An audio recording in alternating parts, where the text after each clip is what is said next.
Hello दोस्तों, आपका एक बार फिर से 80 क्लास में स्वागत है। आज की इस वीडियो में मैं आपको बताने वाला हूँ सोरठा। क्या बताने वाला हूँ? सोरठा। चलिए हेडिंग डालिए सोरठा का। बहुत ही अच्छी तरीके से मैं बता रहा हूँ, तो आपकी एग्जाम में ज़्यादा से ज़्यादा चांसेस बनते हैं सब पूछने का। तो इसलिए मैं जल्द से जल्द कवर कर रहा हूँ और जल्दी ही कवर करके पूरा दी एंड कर दूँगा। तो मैं लगातार आपकी तैयारी करा रहा हूँ। यदि चैनल पर फर्स्ट है, चैनल को जरूर सब्सक्राइब करके बेल आइकन प्रेस कर लें, जिससे कि आने वाला हर एक वीडियो का नोटिफिकेशन सबसे पहले आप तक पहुँचे। सोरठा क्या है देखिए, यह लिखिए, यह अर्धसम मात्रिक छंद है। मात्रिक छंद है। यह अर्धसम मात्रिक छंद है। यह दोहे का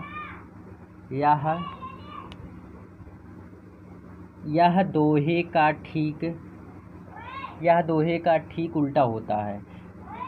ठीक उल्टा होता है, तो ये दोहा का एकदम क्या होता है? उल्टा होता है। क्लियर है ना? यह दोहे का एकदम सेम उल्टा होता है और इसके पहले और तीसरे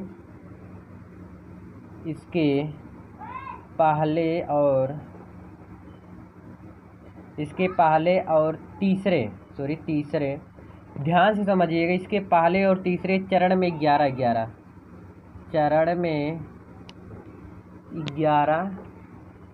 कितने कितने होते हैं? 11 मात्राएं होती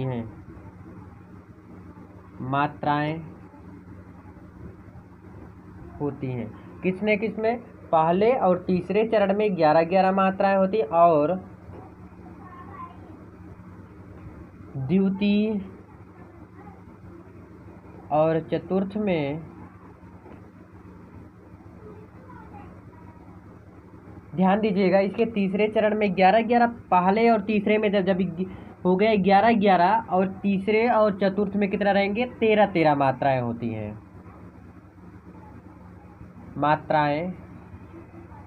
हैं। क्लियर ना? तो अब देखिए, अब इसका उदाहरण जो होता है ये मेन होता है ना। तो टोटल कितने हुए अभी मैं ऐड करके बताऊंगा। तो सबसे पहले हम क्या लिखेंगे? उदाहरण लिखेंगे। जितना आपका परिभाषा मायने रखता है उतना ही आपका उदाहरण मायने रखता है।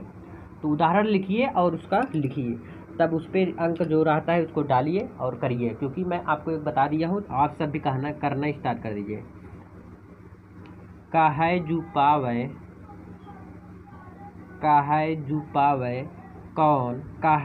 पावे कौन, ध्यान समझिए। काहे जू पावे कौन, विद्या धन उद्यम बिना।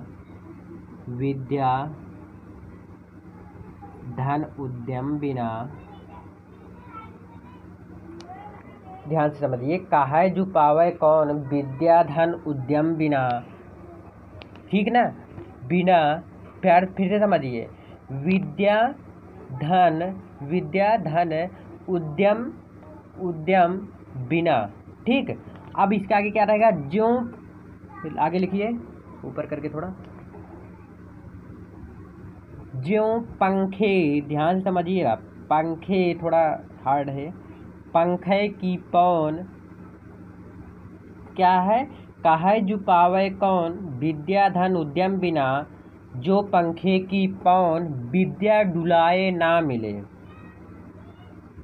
विद्या डुलाए ना मिले। ठीक है। अब इसको मैं फटाक से करता हूँ, क्योंकि आपको मैं दोहा में बता चुका हूँ ना। अब देखिए, का है तो का पे 1 रहेगा, हा है तो इस पे 2 रहेगा, जा पे 1 रहेगा, पा पे 2 रहेगा, वा पे 2 रहेगा क्योंकि ऐ की मात्रा है, और कौ पे 2 रहेगा, ना पे 1 रहेगा। अब इसको गिनिए, 1 2 3 4 5 6 7 8 9 10 11। इसमें 11 हुआ ना, पहले में 11 होगा और दूसरे में कितना होगा? 13। तो वा पे 1 रहेगा, दा पे 2 रहेगा, धा पे 1 रहेगा, दा पे आखिरी मात्रा इसलिए 2 किया हूँ। ठीक। ना पे 1 कर दो, छोटा ऊ पे 1 रहेगा और दा पे 1 रहेगा, माँ पे 1 रहेगा, बी बा पे छोटी मात्रा है। ठीक है। तो इसमें भी क्या रहेगा? 1 रहेगा और ना पे भी 1 रहेगा। ठीक है ना? आगे देखिए, और देखिए यहाँ पर थोड़ा भूल गए हूँ। विद्या धन उद्यम बिना ते 1 ही मात्रा, तो यहाँ पर 2 हो जाएगा। तो आप गिन लीजिएगा, यहाँ पर 13 हो जाएगा। अब इसको भी गिन लिए। जा, जब आधा जा रहेगा तो कुछ नहीं लिखा जाएगा। यो है तो 2 रहेगा मात्रा, जब आधा रहेगा कुछ तो उसको नहीं लिखा गया है। पा पे अंक के बूंदी है तो 2 लिखा जाएगा। खा पे 1 की मात्रा है तो 2। का पे बड़ी की मात्रा 2। पाव पे 2। ना पे 1। बा पे 1। डा पे 2। डा पे 1। ला पे 2। या पे 1। ना पे 1। मा पे 1। ला पे 1 की मात्रा है तो इस पर कितना हो जाएगा 2। ठीक है ना। तो बस इस वीडियो में इतना ही। मिलते हैं नेक्स्ट वीडियो में। मुझे उम्मीद है कि आपको सुरक्षा भी समझ में आ गया होगा। मिलते हैं नेक्स्ट वीडियो में। वीडियो कैसा लगा लाइक शेयर कमेंट करके जरूर बताएं, और हाँ, अपने दोस्तों के साथ ज़्यादा से ज़्यादा शेयर करें। बहुत बहुत धन्यवाद।